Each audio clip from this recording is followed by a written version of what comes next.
How many of you guys have heard of battle cord?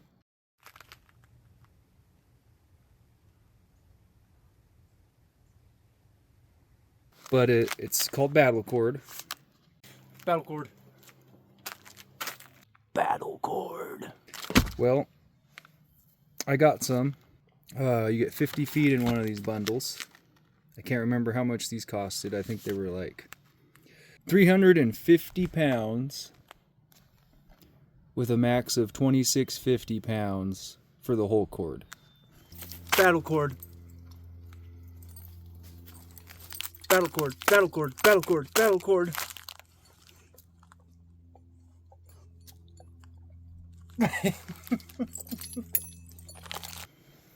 That's pretty amazing. It claims that it's all weather. It claims 2,600 pounds. Claims UV resistance, rot resistance, and kern mantle, right? Whatever that means. That must be the arrangement of the cord on the inside from the picture. It's kind of hard to get this to focus, but do you see the arrangement of the cord in there? Battle cord. Battle cord. Let's see how this stuff burns. Oh, here we go. It's going now. Maybe it's just harder to catch.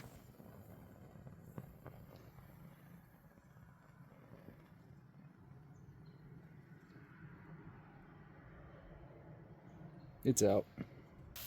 Battle cord. Battle cord. So yeah, I'm not going to do any crazy testing with this stuff today. I think what I will do is I'll throw these in my bags and I'll start using these and really testing these out. Like I said, they've just been sitting in my basement, in my gear locker. But I am curious to see what we can find out today is if it makes a good wrap for a bracelet or a knife. And so that's what we're going to do. I'll just wrap a knife handle and make a little bracelet, you know, like one of those cobra knots or whatever, and we'll just see how well it looks and feels, and if this would be a good alternative option, you know, a much stronger cord than regular paracord. Because just by looking at it on paper, why would you carry just some regular old paracord when you can get Battle cord. So I got the weave started here, and as you could have probably guessed, stuff is way harder to work with than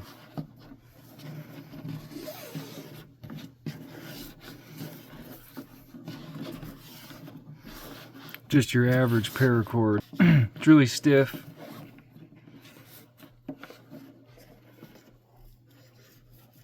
And you really gotta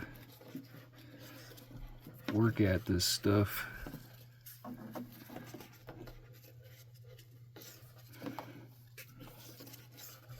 Yeah, it just kind of looks funny.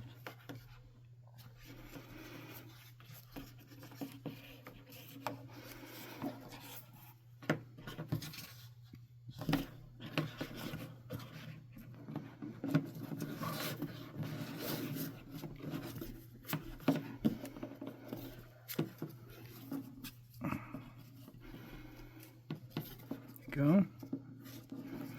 I don't do this very often either, so I could be just not good at it, and it doesn't look like I cut any of these pieces long enough, but that's fine. This is just for experimental purposes.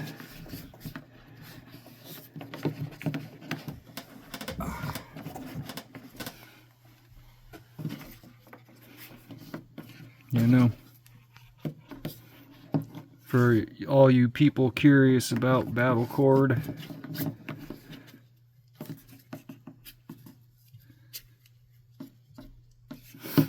I have trouble remembering which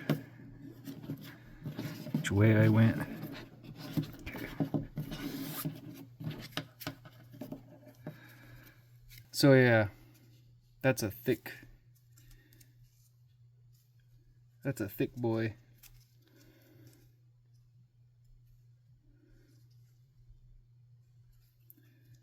It's a thick boy for sure.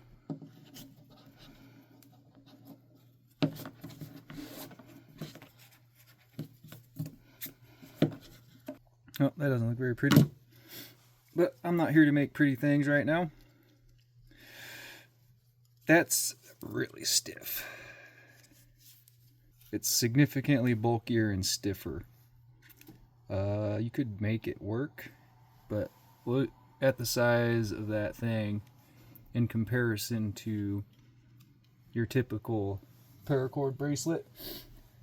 Your typical bracelet. Now this would obviously break in and kind of loosen up and probably become more flexible and stuff over time, I imagine. That being said, you've got a little keychain now with 1,200 pound, or what is it?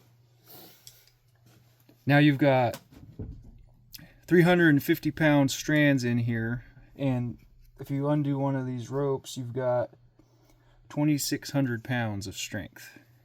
Take this with you on a hike, or just throw this in your bag, or make a bigger one.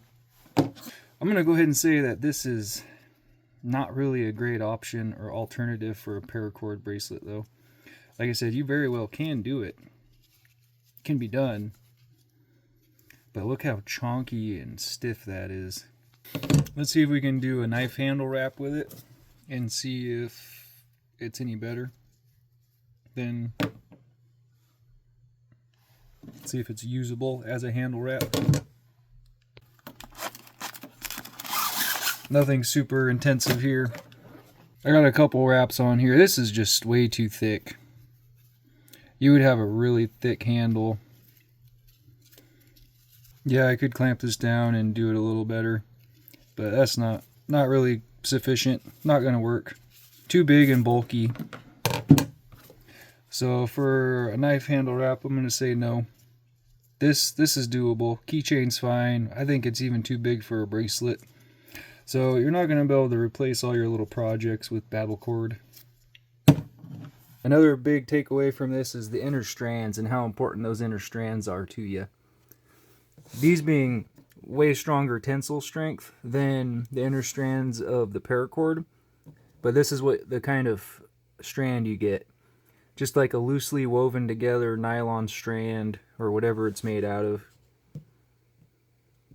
Kind of like fuzzy stuff versus the nice tight woven inner strands of the paracord that could be used to tie shelters together, easily tie things together.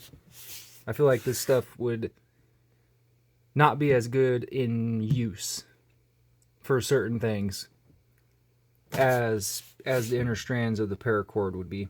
Another interesting thing about this stuff is it's made in the USA. My conclusion is for like bracelets and knife wraps, this stuff is not going to be ideal. It's not going to be as good as regular paracord. It's just too thick and stiff and bulky. In my opinion, you probably won't want this around your wrist or around your knife handle. But that being said, if you're just making a keychain or maybe a dog leash or a belt or like a rifle strap or something, or just bigger items, this might be better than your regular paracord. Like for a rifle strap, this would be a lot thicker. Same with a belt or a dog leash, more to hold on to. And then you get a way stronger cord out of the deal when you take it apart. I'll look and see if you can get this stuff on Amazon and leave a link for it if it's available on there. Alrighty guys, well that's all for today, and we'll see you next time. Later. That'll be all today. Alrighty guys, that's it. So until next time, just enter catchphrase here. We'll get a catchphrase one of these days. Enter catchphrase here, and we're out.